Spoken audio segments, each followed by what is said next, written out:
Assalamualaikum warahmatullahi wabarakatuh. Salam satu nyali Wani. Kembali lagi di channel Sahabat Wani dulur, channel kebanggaan arek Surabaya dan channel asli arek Surabaya. Lah buat dulur-dulur yang barusan bergabung di channel Sahabat Wani ini, ayolah dukung channel Sahabat Wani dengan cara subscribe channel Sahabat Wani, di like, di komen, kemudian dinyalakan tombol loncengnya. Infokan kepada dulur-dulur bonek lainnya bahwasanya ada channel perjalanan-perjalanan tentang bonek, baik supporter Persebaya maupun supporter lainnya. Kabarkan kepada dulur-dulur lainnya, ajak untuk nonton channel Sahabat Wani ya. Nah, buat dulur-dulur yang punya cerita menarik selama perjalanan menjadi seorang supporter, ceritakan ceritanya dulur-dulur di Instagram Sahabat Wani 27. Nah, kemudian di situ kirim pesan, nanti kita komunikasi lebih lanjut by WhatsApp. Saya kasih nomor saya, kita komunikasi dan ceritakan semuanya. Oke dulur, di perjalanan cerita kali ini, yakni tahun 2006, sosok bonek yang luar biasa, mohon maaf ya, mohon maaf, hampir meninggal karena kejadian ini. Wow, sangat luar biasa ketika beliau cerita. Saya masuk dalam ceritanya ya. Ini beliau Instagram, DM saya di Instagram ini, kemudian beliau lanjut WhatsApp. Ini beliau lanjut WhatsApp, cerita kepada saya, dan saya masuk ke dalam ceritanya. Saya memahami betul ceritanya dan wow, begitu luar biasa. Bagaimana kejadian saat itu tidak mungkin dilupakan oleh beliau. Hampir meninggal beliau pada saat itu. Ikuti terus ceritanya, jangan sampai di skip-skip. Ini cerita yang sangat luar biasa. Dan pada saat itu 2006 berarti saya sekitar kelas 6 SD dulu. Kelas 6 SD. Beliau pada saat itu kelas 3 SMK. Bonek lawas dulur. Saya kelas 6 SD, saya masih diajak tambak sari ya sama kakak saya. Beliau sudah away kemana-mana, luar biasa ceritanya. Dan ini mungkin buat pelajaran dulur-dulur lainnya ya, khususnya yang nekat-nekatnya nemen ya. Ikuti cerita videonya. Seperti biasa, sebelum saya akan cerita, saya akan mengucapkan sinyal Wani dimulai. Oke dulur, anggap saja yang berangkat menonton pertandingan Persebaya melawan Persis Solo final divisi 1 tahun 2006 di kota Kediri, di Stadion Kediri ya. Itu Persebaya lawan Persis Solo. Ada 4 orang, kurang lebih 4 orang dari Waru Surabaya, dari Surabaya itu berangkat ke sana. Yang cerita ke saya, nama saya samarkan dulu ya, nama saya samarkan seperti amanat beliau. Saya anggap namanya adalah Mas Noval ya. Saya anggap adalah namanya Mas Noval. Jadi yang bercerita saya ini adalah Mas Noval, nama samaran. Mas Noval ini berangkat dengan 3 orang temannya. Saya anggap namanya kan Mas Noval, Mas Vicky, Mas Imam, sama Mas Saiful. Oke, saya anggap namanya Mas Noval, Mas Vicky, terus Mas Saiful, sama Mas Imam. Ada 4 orang ya. Beliau bercerita kepada saya, pada saat itu awal mas pertandingan ke kota Kediri, Persebaya lawan Persis Solo, di mana jiwa-jiwa muda saya itu tergertak untuk mendukung Persebaya. Kelas 3 SMK 2006 pada saat itu. Saya dapat kabar dari suara radio Susana. Ya, radio pokoknya dari salah satu radio, kemudian menginformasikan bahwasanya ada tretet ke kota Kediri menggunakan bus, yakni dari YSS. Nah, mungkin teman-teman masih tahu lah, dulur-dulur bonek pasti tahu YSS ya, Yayasan Supporter Surabaya. Kala itu bener-bener komunitas yang sangat luar biasa. Dia ini mengadakan triathlon ke Kediri dengan harga uang 20.000 Mas. Itu sudah mendapatkan tiket masuk. Wah, saya nggak tahu pada saat itu mungkin begitu besar 20.000 ya, kalau sekarang juga nggak cukup. Kemudian kami berempat berkumpul di Sidosermo. Nah, mungkin teman-teman tahu ya, di Sidosermo itu dekat Plaza Marina kalau nggak salah itu. Setelah mereka berkumpul di Sidosermo, Mas Noval bersama 4 rekannya itu melakukan sebuah apa ya, unjuk gigi seorang muda, anak muda lah, keberanian seorang anak muda, kesangaran anak muda lah, dengan cara mencepet baju boneknya. Mas Noval bilang kepada Mas Vicky ya, Vick, aku minta apa namanya, spetnya, piloknya, aku minta spetnya. Akhirnya sama Vicky dikasih. Kayak apa Val? Dia nyepet bajuku. Nah, Mas Noval nyepet bajunya, Persebaya sampai mati. Tulisannya adalah Persebaya sampai mati. Di situ rekan-rekannya ketawa. Awas lo Val, ono wali lewat. Kan kalau zaman dulu itu sering digituin ya. Jangan bercanda yang berlebihan, nanti ada wali lewat, kejadian temenan beneran gitu. Nah, akhirnya di bercandain gitu, udah direken sama Mas Noval pada saat itu. Tetap menyepet Persebaya sampai mati. Wah. Lalu lanjutlah. Setelah menyepet, persiapan, mereka kumpul ya. Terus mereka berangkat. Selama perjalanan naik bus, alhamdulillah aman-aman saja. Tidak ada rintangan, halangan atau apapun, itu tidak ada. Bus lancar.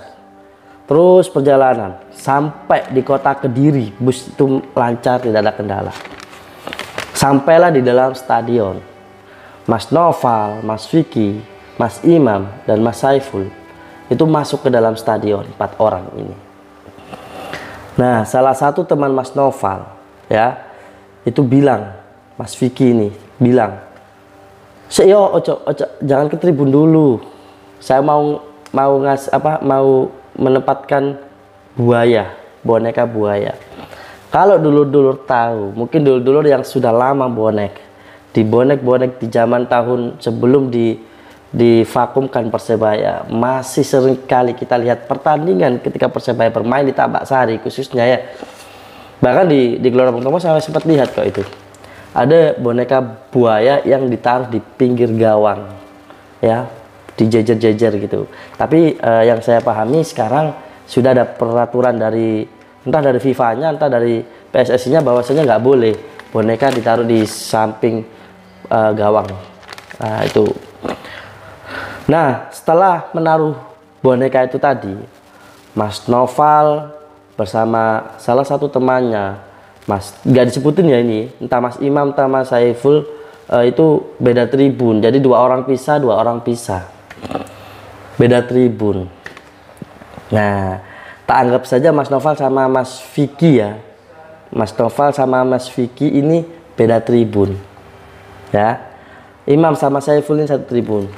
Jadi Mas Noval sama Vicky gandeng, Saiful sama Imam ini gandeng sendiri-sendiri, beda tribun. Lalu pertandingan dilanjutkan hingga masuk di babak kedua dulur. Akhirnya salah satu Mas Imam datang ke Mas Noval. Val, ada apa? Bonekaku hilang. Wow, bonekaku hilang, dijupuk uang. Nah, akhirnya Mas Noval, sopo sing JP? Iku arek. Itu orangnya. Mas Noval turun di situ, akhirnya nyamperin orang di situ. Ya, lah Mas Imam bilang kepada orang tersebut, Mas, itu bonekaku. Boneka apa? Iku Mas, iku bonekaku sampean gowo. Apa buktinya? Susah dong. Ketika ditanya apa buktinya, karena nggak ada yang tahu. Boneka gimana cara minta buktinya? Akhirnya Mas Imam cuma jawab, itu Mas ada boneka tiger, ada semacam kayak boneka apa ya, macan yang dicakot sama buayanya ya. Nah itu Mas, itu ada boneka boneka tigernya mas, boneka macan gitu. Jadi ada dimakan gitu. Omong apa kamu gitu, dipukul. Kalau di ceritanya Mas Noval ini kepada saya ditempeling ya, Mas Imam ini ditempeling, tas Mas Imam ditempeling. Melihat Mas Imam ditempeling, Mas Noval gak terima, mukul orang itu, parawak, dihantam, dipukulin orang itu yang bawa boneka. Pada saat itu langsung Mas Noval tidak sadar diri bagaimana keadaan. Ya, Mas Noval tidak sadar diri pada saat itu. Tiba-tiba Mas Noval membuka matanya, sudah berada di daerah Pulau Wonokromo. Kalau teman-teman nggak tahu daerah Pulau Wonokromo, daerah Jagir ya, daerah Jagir. Mas Noval membuka matanya, sudah berada di situ, dan Mas Noval merasa kebingungan. Ingat ya teman-teman ya, itu bukan rumahnya Mas Noval di Pulau Wonokromo. Nanti ada ceritanya. Mas Noval rumahnya daerah Waru ya. Terus Mas Noval buka mata, dia kaget. Saya di mana ini? Mas Noval akhirnya membuka matanya, dan di situ Mas Noval bilang kepada salah satu temannya, ya, yakni Mas Vicky. Saya anggap nama Mas Vicky tadi ya. Membuka, di mana ini? Di mana ini? Saya ada di mana? Dia kebingungan. Lalu dijelasin, ya, di rumah salah satu, di rumah Pulau Wonokromo. Ini saya sebutin satu orang lagi karena dia gak ikut bonek. Dia ditampung di Pulau Wonokromo itu di rumah temannya yang tidak ikut bonek. Saya anggap namanya adalah Mas Angga. Ya. Jadi ada tambahan satu orang lagi nih yang berangkat bonek, Noval, Vicky, Imam, Saiful. Nah, ada satu orang lagi, Angga, yang punya rumah ini. Angga ini bingung ketika Noval sadar. Saya di mana ini? Enggak, saya di mana enggak? Kamu di rumahku, kamu di rumahku. Kamu di rumahku, Val, Noval, kamu di rumahku. Kamu kemarin itu ngoceh nggak karuan. Kamu kemarin itu berdarah-darah semuanya. Kamu tak ramut, Val, kamu tak mandiin, kamu tak kasih makan. Keluargaku nangisin kamu, Val, dengan kejadianmu seperti ini. Aku nggak tahu kamu itu di mana. Tadi malam kamu itu diantar sama Vicky. Vicky yang masih istirahat. Vicky nganterin masih istirahat. Kamu kemarin diantar sama Vicky di rumahku, Val. Aku nggak tahu gimana ceritanya, kamu sudah babak belur, hancur mukamu. Angga bilang gitu ke Noval kan. Lalu nggak lama setelah Angga cerita sedikit, Vicky bangun. Nah, ini Vicky bangun, Val. Val. Mas Noval ditanyain lagi, aku siapa, Val? Ini siapa, Val? Baru Noval jawab, kamu Angga. Itu Vicky. Sudah sadar Mas Noval di situ, sedikit sadar. Ya udah, akhirnya Mas Angga yang punya rumah mempersilahkan Vicky untuk cerita karena sudah bangun. Diceritain lah sama Vicky semua kejadiannya. Gini, Val, jadi kemarin kita berangkat ke Kediri bareng-bareng 4 orang. Aku, kamu, ya, aku ini Vicky, Noval ya, terus Imam sama Saiful. Kita berangkat bersama-sama, lalu kemudian ketika ambil boneka kamu dihajar massa, Val. Dihajar massa sama, mohon maaf nih, sama dulu bonek juga. Kamu dihajar massa di situ, Val. Dan si Saiful bisa lolos, Val. Si Imam bisa lolos, Val, lari. Hanya tinggal aku sama kamu yang ngerangkul gitu. Wes cak, wes iki koncoku, wes cak. Saya juga dipukul tapi nggak seberapa parah, Val. Nggak kayak kamu. Dia pukul habis-habisan. Nah, waktu pulang, saya nggak tahu kenapa, Val. Bus yang kita tumpangin tiba-tiba sudah full orang, Val. Ya, saya nggak tahu, tiba-tiba balik ya, sudah full orang. Karena banyak bonek-bonek yang liar juga masuk ke dalam bus itu akhirnya. Tapi pada saat itu bonek-bonek juga ditolong, dimasukin ke armada-armada yang kosong gitu. Dan di situ, Val, dengan berdarah kamu saya bawa kamu itu, Val, saya rangkul.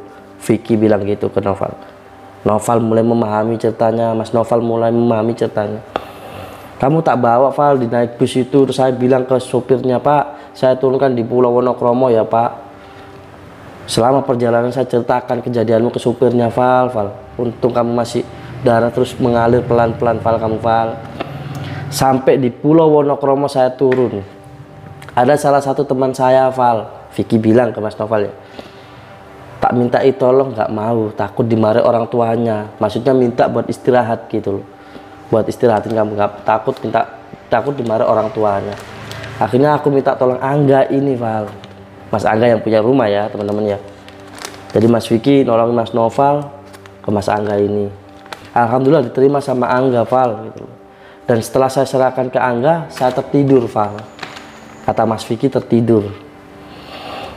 Dan baru bangun ya tadi itu, bareng-bareng bangun itu. Nah kemudian dilanjutin lagi sama Mas Angga ceritanya. Tadi malam Val, kamu tuh sudah saya mandiin, sudah saya kasih makan, kamu keluar rumah jalan-jalan, mohon maaf nih ya, kayak orang linglung. Saya sudah izin kepada Mas yang saya samarkan Mas Noval untuk meng-share ceritanya ini kayak orang linglung. Setiap ada anak yang terpakai baju bonek, kamu selalu mengoceh di situ. Bonek jangan gitulah, bonek ginilah. Persebaya main sampai Arema, Lamongan lah, omongannya ngelantun ndak karuan. Bapakku nangis Val pada saat itu Val, kata Mas Angga ke Mas Noval ya. Bapakku nangis tadi malam, abiku nangis, keluarga aku nangis lihat kamu. Sampai bapakku bilang udah tarik masuk aja anak itu buat suruh istirahat. Akhirnya kamu saya tarik ke dalam masuk dan kamu barusan sadar ini Val. Nah di situ Mas Noval mulai kebuka, ingat pelan-pelan ceritanya. Jadi teman-teman, setelah pulang dari Kediri, kan itu malam hari itu ya, itu Mas Noval sudah linglung sebenarnya di situ, sudah linglung. Alhamdulillah ditolong sama Vicky, sahabat yang luar biasa. Ditolong ke rumahnya Mas Angga, sampai dia istirahat, sampai dia bangun, diceritain semuanya dan dia mulai sadar. Belum selesai ceritanya, belum selesai. Bagaimana nasib dari Mas Imam dan Mas Saiful? Mas Noval cerita kepada saya dulu bahwasanya pada saat itu masih belum punya handphone yang ya mohon maaf ya, hampir handphone itu pakai yang Telkom Halo, Galaxy rumahan gitu Mas ya. Dan tidak semua orang punya handphone atau nomor telepon. Pada saat itu ternyata Mas Noval informasi ke saya itu masuk TV, LATV pada saat itu. Sempat diwawancara sama wartawan, ketika berdarah-darah dia marah-marah diwawancarai sama wartawan. Ternyata Mas Imam sama Saiful ini entah gimana dia bisa pulang. Dia diantar pokoknya bagaimana caranya dia bisa pulang ya, tanpa bareng dengan mereka dia bisa pulang dan alhamdulillah selamat. Mas Noval kan masih di rumahnya Mas Angga ya. Kita nggak ada yang tahu nih bagaimana keadaan yang ada di rumah ya. Istirahat dulu di rumahnya Mas Angga sampai besoknya baru dia pulang, diantar pulang. Kalian tahu teman-teman, waktu pulang ibunya melihat merangkul nangis histeris keluarganya, merangkul nangis histeris tetangga-tetangganya. Mohon maaf ya, dipikir Mas Noval sudah meninggal. Bahkan salah satu temannya Mas Imam itu bilang, yang ikut bonek gitu ya, tak pikir kamu mati, tak pikir kamu gak ono. Dengan berluka yang begitu masih dirasakan, dia dirangkul banyak orang, keluarganya, tetangganya. Mohon maaf juga ya, tapi ini saya sudah izin sama Mas Noval. Sampai pada saat dia datang, Mas Noval datang, itu posisi selamatan dulu, tahlilan kecil-kecilan. Dipikir Mas Noval sudah meninggal. Keren. Tidak cukup di situ dulur, tidak cukup di situ. Beberapa waktu istirahat kan, beberapa waktu istirahat dulu nggak sekolah ya, nggak sekolah. Akhirnya dia sekolah di situ, masuk sekolah di SMK kelas 3-nya ya, dia akhirnya masuk. Guru-gurunya juga kaget pada saat itu. Dipikir Mas Noval beritanya sudah meninggal, informasi dari orang-orang. Dipikir sudah meninggal dulur. Dipikir sudah meninggal. Bahkan salah satu adik kelasnya bilang, loh mas ini kan yang masuk TV, di La TV, darahnya nggak karu-karuan. Nah, tapi semuanya akhirnya tahu bahwa Mas Noval sehat walafiat. Belum sampai di situ, luka Mas Noval yang begitu luar biasa, dipikir biasa saja, kurang lebih penyembuhan 1 tahun. Di muka, di pelipis mata. Saya nggak nyebut seperti apa karena nggak boleh disebutin sama Mas Noval. Intinya dia bilang kepada saya ada luka lipis mata mas, dan itu 1 tahun saya harus kembali pulih. Ya, sekarang Mas Noval seperti ini. Dia sudah berkeluarga, alhamdulillah. Semoga sakinah mawaddah warahmah. Dia sudah punya dikaruniai putra ya. Ya, ini kayaknya putranya karena saya lihat dari Instagram, saya agak sempat nanya. Sepertinya putranya ya sehat, bocil, bonik cilik, generasi penerus dari Mas Noval. Ya, luar biasa. Semoga perjuangan Mas Noval ini apa ya, jadi kisah sejarah buat Mas Noval pribadi dan buat dulur-dulur lainnya. Belum selesai, saya akan mengucapkan pesan dari Mas Noval. Ini ya pesannya ya. Saya cuma berpesan kepada adik-adik saya yang jiwanya militan. Jangan persebaya sampai mati. Cukup persebaya semampunya. Kalau bisa nggak usah estafet. Kalau bisa ikutlah teret-teretan aja. Pilih cara yang aman untuk mendukung tim kebanggaannya.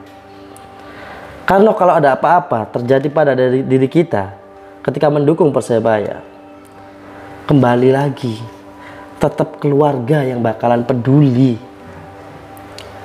Soal teman peduli pada saat itu, apalagi Persebaya. Kalau terdengar berita baru mereka turun, dan pada saat itu pula setelahnya kembali lagi Persebaya, keluarga yang jadi peduli pertama.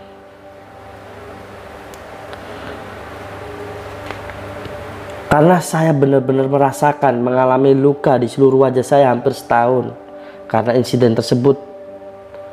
Tetap keluarga saya yang mengobati dengan sendiri. Di sini Mas Noval berpesan kepada dulur-dulur yang punya kenekatan luar biasa.